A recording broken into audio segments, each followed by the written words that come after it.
Assalamualaikum warahmatullahi wabarakatuh. Apa kabar anak-anak semua? Mudah-mudahan semuanya tetap semangat ya. Budian lihat semuanya tadi semangat sekali dalam belajar. Bagaimana kalian menanggapi dari pembelajaran Pak Sadat? Lalu dipertahankan seperti ini ya. Jangan sampai kendor semangatnya.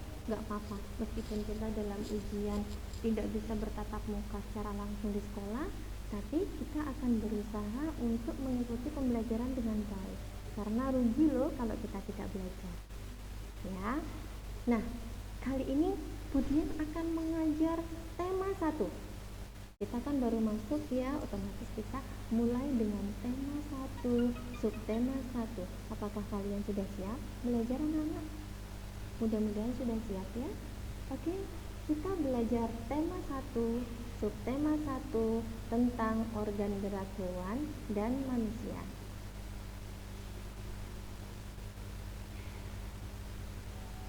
Nah, apa tujuannya kita belajar tema 1, subtema 1? Oh, ini loh. Tujuannya di sini dengan membaca teks tentang organ gerak hewan dan manusia, entah nanti berupa teks atau penjelasan dari Budian harap kalian dapat menyebutkan alat-alat gerak manusia dan hewan secara benar. Supaya bisa paham, mari kita lihat pembelajaran berikutnya. Oke, sebelum kita belajar tentang alat gerak hewan dan manusia, kita mulai dulu dengan pengertian gerak.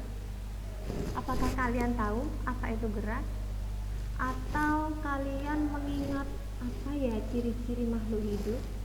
Di kelas 3, kelas 4 pastinya sudah pernah dibahas tentang ciri-ciri makhluk hidup. Bu, makhluk hidup makan, bu, makhluk hidup bergerak, bu, makhluk hidup tumbuh dari kecil sampai besar, bu, makhluk hidup berkembang biak, memiliki banyak anak, lalu beranak lagi. Itu makhluk hidup. Tapi untuk kali ini yang kita bahas adalah gerak. Nah, sekarang apa yang dimaksud dengan gerak? Ini, secara umum gerak dapat diartikan berpindah tempat atau perubahan posisi. Jadi seperti ini. Misalkan Budian kan diam menghadap ke depan, lalu Budian toleh ke kanan. Apakah Budian bergerak? Iya betul, Budian bergerak. Misalkan Budian tangannya diam, kemudian Budian tangannya ke kanan, ke kiri, ke kanan, ke kiri. Nah, itu juga dikatakan bergerak. Atau kita berlari, atau kita berjalan ke depan, ke belakang, itu juga dinamakan gerak. Jadi secara umum gerak artinya adalah berpindah tempat atau perubahan posisi. Bisa sebagian tubuh atau semuanya. Kalau semuanya kan kita bergerak berpindah tempat. Kalau sebagian tubuh, Budian ini hanya menggerakkan tangan saja, atau Budian hanya menggelengkan kepala, itu namanya sebagian tubuh. Nah, ke belakang nanti kita akan belajar tentang macam-macam alat gerak manusia dan hewan. Nah, contohnya Budian kasih contoh ya. Misalkan ikan itu bergerak dengan apa ya? Apa dengan kaki? Apa dengan sayap? Tentu tidak. Ikan bergerak dengan sirip dan ekornya. Jadi ikan bergerak dengan sirip dan ekornya, itu dinamakan alat geraknya. Bagaimana caranya bergerak?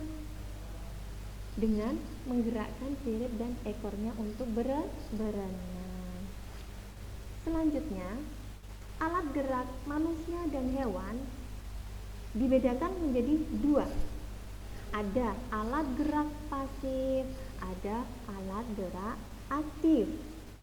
Alat gerak pasif disebut dengan tulang, sedangkan alat gerak aktif disebut dengan otot. Tulang disebut alat gerak pasif karena tulang tidak dapat bergerak sendiri. Tulang kan itu kaku, kalian pernah lihat tulang apa enggak?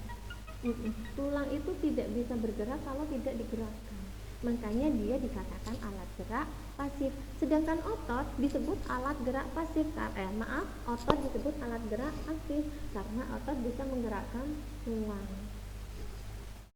Harus diingat ya alat gerak aktif dan pasif ya.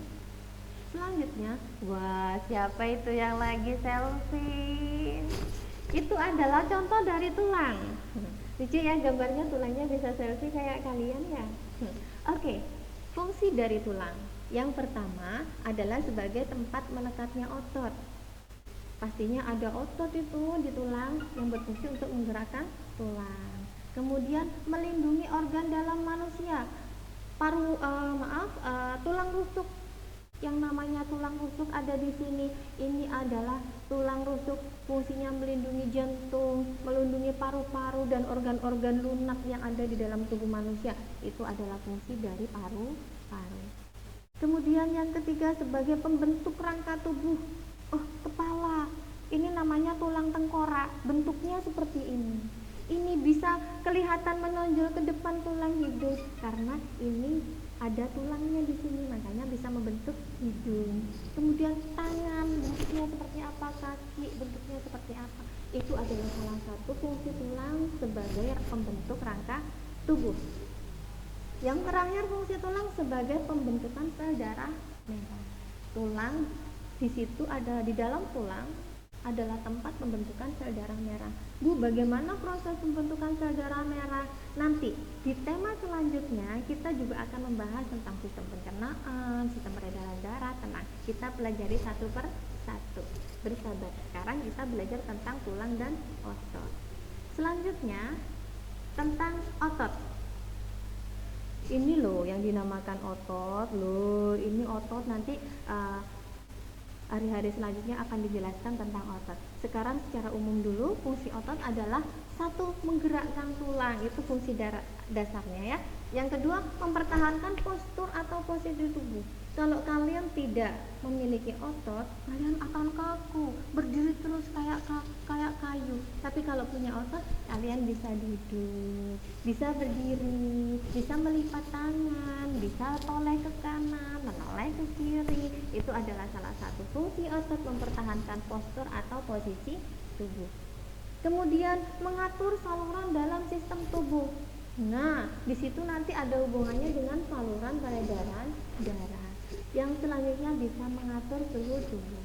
Orang yang memiliki otot besar biasanya suhu tubuhnya selalu hangat. Makanya otot fungsinya salah satunya adalah mengatur suhu tubuh. Dari sini ada pertanyaan anak-anak. Khusus hari ini kemudian tidak akan memberikan pertanyaan yang terlalu banyak. Sedikit dulu, yang penting kalian paham.